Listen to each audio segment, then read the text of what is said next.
नमस्कार दोस्तों, मेरा नाम है विपुल राजपुरोहित और स्वागत करता हूं विपुल एजुकेशन चैनल पर आप सभी का। दोस्तों, कक्षा 10 की बुक सामाजिक की हमने प्रारंभ की थी पहले पार्ट से स्वर्णिम भारत प्रारंभ से 1206 ईस्वी तक।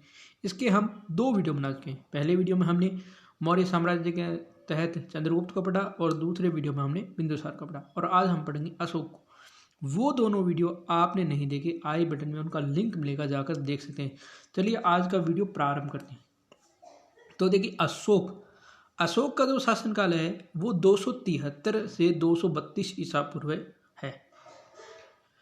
जैन अनुश्रुति के अनुसार, यानी अनुश्रुति मतलब जैन के जो जैन अनुश्रुति यानी जो जैन ग्रंथ है उनके अनुसार अशोक ने बिंदुसार की इच्छा के विरुद्ध मगध के शासन पर अधिकार कर लिया था। यानी जैन अनुश्रुति में कहा जाता है कि जो अशोक है इसने बिंदुसार की इच्छा के विरुद्ध, यानी बिंदुसार की इच्छा नहीं थी उसे मगध का राजा बनाना, लेकिन उसके विरुद्ध इसने मगध का शासन हासिल किया। दक्षिण भारत से प्राप्त मास्की तथा गुजरा अभिलेखों में इसका नाम अशोक मिलता है। यानी दक्षिण भारत से जो मास्की और गुजरा अभिलेख है उसमें इसका क्या नाम मिलता है? अशोक। अभिलेखों में अशोक को देवनाम प्रिय और देवनाम प्रियदर्शी उपाधियों से विभूषित, ये जो अभिलेख है इसमें इसको देवनाम प्रिय और देवनाम प्रियदर्शी उपाधियों से विभूषित किया जाता है। विदिशा की राजकुमारी से अशोक का विवाह हुआ तथा उससे पुत्री संघमित्रा तथा पुत्र महेंद्र का जन्म हुआ। यानी ये कहा जाता है कि विदिशा की राजकुमारी थी, उससे अशोक का विवाह और उसी से उसके पुत्री संघमित्रा और पुत्र महेंद्र का जन्म हुआ। अशोक के अभिलेखों में उसकी रानी कारुवाकी का भी उल्लेख मिलता है। यानी जो अशोक का अभिलेख है उसमें उसकी जो रानी है कारुवाकी उसका भी उल्लेख मिलता है।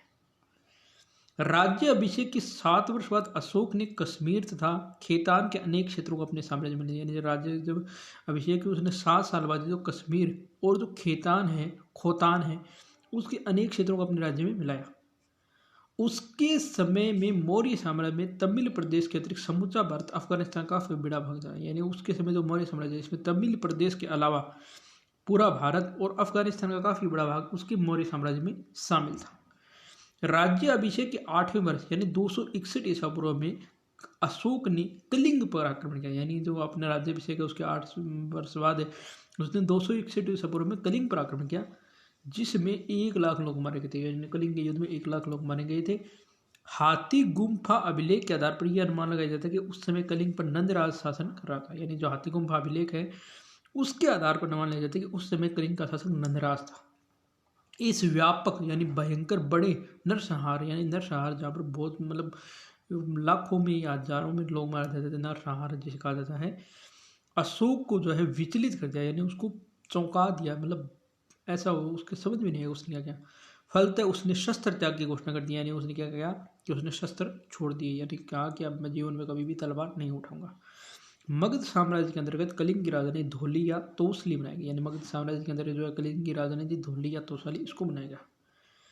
शर्मण निग्रोध तथा उपगुप्त के प्रभाव में आकर अशोक ने बौद्ध धर्म में दीक्षित है। यानी शर्मण निग्रोध और जो उपगुप्त है जो बौद्ध भिक्षु थे या बौद्ध धर्म के अधिकारी थे, उनके प्रभाव में आकर अशोक ने बौद्ध धर्म में दीक्षित हुआ। उसने भेरी घोष के स्थान पर धम घोष अपनाया। यानी उसने जो रणभेरी थी, रणभेरी का स्वर के स्थान पर उसने धम घोष को अपनाया।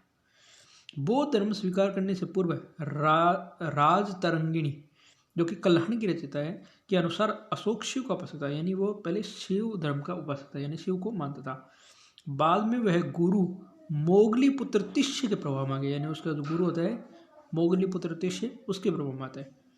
बराबर की पहाड़ियों में अशोक ने आजीविकों यानी जो आजीविक थे उनके निवास हेतु 4 गुफाओं का निर्माण करवाया जिसके नाम थे सुदामा, चापार, विश्व झोंपड़ी और कर्ण। यानी सुदामा इसने 4 गुफाएं निर्माई जिसका नाम था सुदामा, चापार, विश्व झोंपड़ी और कर्ण। उसने राज्याभिषेक के 10वें वर्ष में बोध गया। यानी अब जो राज्याभिषेक है उसके 10वें वर्ष में यानी 10 साल बाद में बोध गया।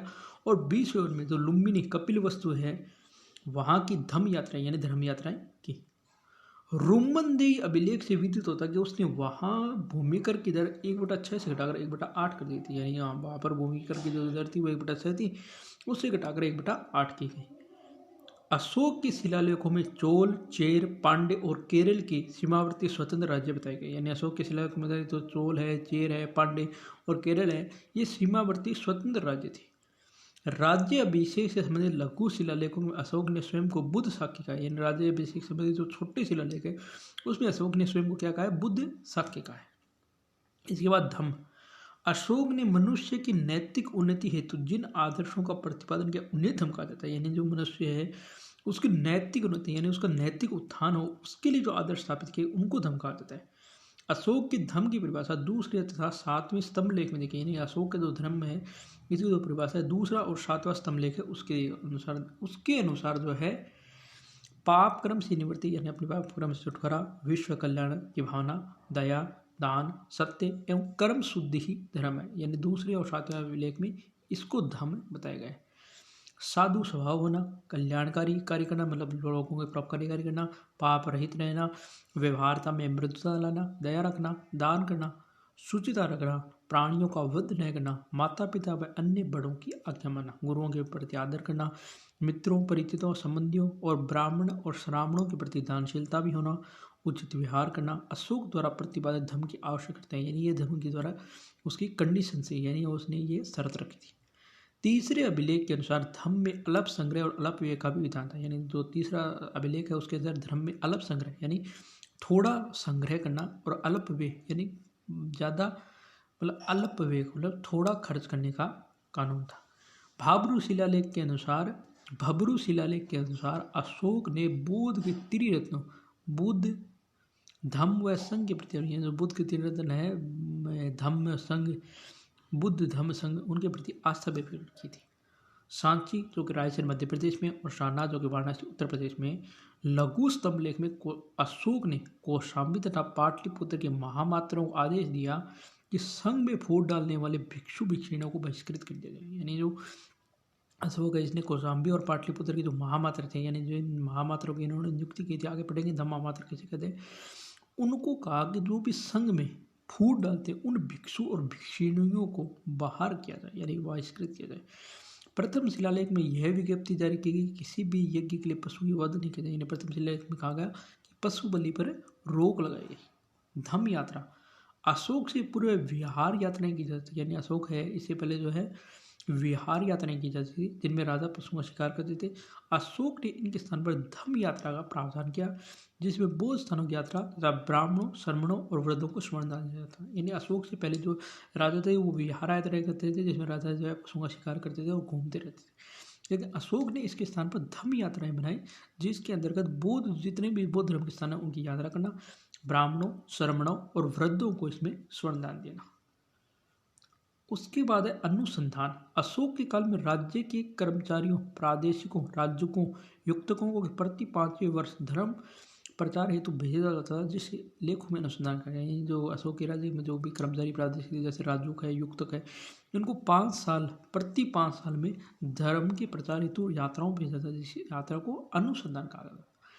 धम्म महामात्र, राज्य अभिषेक के 14वें वर्ष में अशोक ने धम्म महामात्रों की नियुक्ति यानी जो अशोक का राज्य अभिषेक था इसके 14वें साल में अशोक ने क्या किया धम्म महामात्रों की नियुक्ति की जिनके मुख्य कार्य थे जनता में धम्म का प्रचार करना, यानी अशोक के राज्य अभिषेक के 14वें वर्ष में जब धम्म महामात्रों की नियुक्ति की उनका प्रमुख कार्य क्या था जनता में धम्म का प्रचार करना, उन्हें कल्याणकारी कार्य करने तथा दानशीलता के लिए प्रोत्साहित करना, यानी जो जनता है उसको कल्याणकारी कार्य करने के लिए और दानशीलता के लिए प्रोत्साहित करना भी था।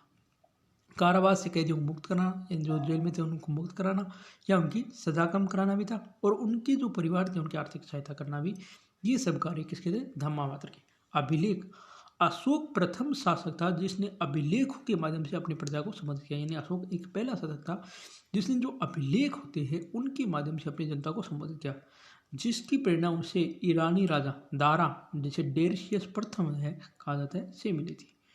अशोक की जो अधिकांश अभिलेख है ये ब्राह्मी लिपि में, यानी उसके जो ज़्यादातर अभिलेख है ये ब्राह्मी लिपि में, जबकि पश्चिमोत्तर भारत मनसेरा और शाहबाजगढ़ी से जो प्राप्त उसका अभिलेख है ये दोनों के दोनों खरोष्ट लिपि में, दोनों वर्तमान में पाकिस्तान में है।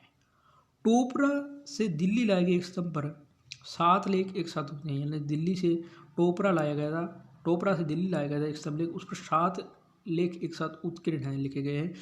दूसरे व तीसरे अभिलेख में यवन नरेश ओंटियोकस द्वितीय का उल्लेख है, यानी जो दूसरा व तीसरा अभिलेख है इसमें यवन नरेश ओंटियोकस द्वितीय का उल्लेख है। अशोक के अभिलेखों में पढ़ने में पहली बार सफलता जो है जेम्स प्रिंसेप को प्राप्त हुई थी। अशोक के अभिलेख को सबसे पहले जेम्स प्रिंसेप ने पढ़ा था। ताम्रपर्णी यानी श्रीलंका का जो राजा तिष्य है, इसने अशोक से प्रभावित होकर भी देवनाम प्रिय की उपाधि धारण की थी। यानी अशोक उस समय श्रीलंका का राजा था तिष्य, इसने अशोक से प्रभावित होकर अपना नाम देवनाम प्रियदर्शी उपाधि धारण की थी। दूसरे राज्याभिषेक के अवसर पर उसने अशोक को आमंत्रित किया। जब दूसरा उसका राज्याभिषेक होता है तो उसने अशोक को यहाँ अपने आमंत्रित किया। अशोक का पुत्र महेंद्र बोधि वृक्ष का एक भाग लेकर वहाँ पहुंचा, यानी जो अशोक का पुत्र है महेंद्र, वो बोधि वृक्ष यानी जो बुद्ध का वृक्ष है उसका एक भाग लेकर वहाँ पहुँचता है। यहाँ जो है श्रीलंका में बौद्ध धर्म का पदार्पण माना जाता है, यानी वहाँ पर बौद्ध धर्म का शुरुआत हुई।